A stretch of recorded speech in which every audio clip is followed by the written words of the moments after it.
America is once again facing a serious political and economic crisis. The federal government officially shut down on October 1st at 12:01 a.m. Why?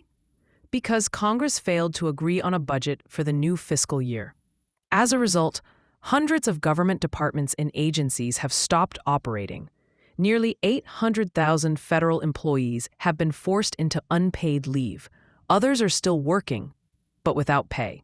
Unsure of when they'll be compensated, essential services like air traffic control, the military, and border patrol continue to function.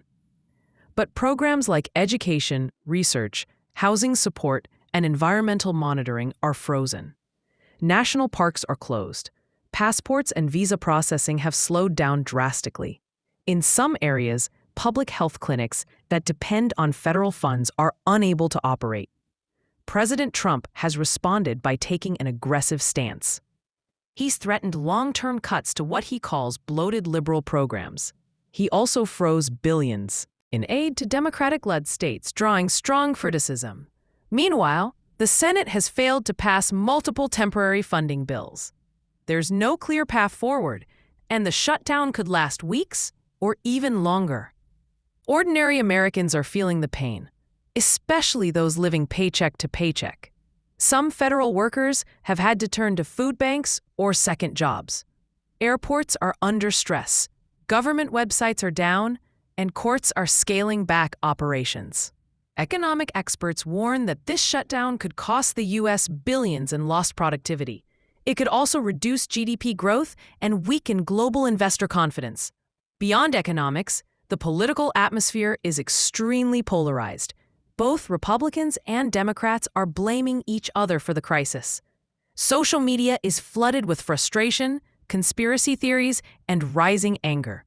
Many Americans say they've lost faith in the system entirely. Protests have erupted in some cities, demanding immediate action. Meanwhile, Glane, to criticize U.S. democracy and leadership. This crisis is more than just a budget problem. It's a test of governance, a test of whether American democracy can still function under pressure, and a warning about how deep the divisions in the country have become. As negotiations continue behind closed doors, millions of people are left waiting for their paychecks, for their services, and for answers.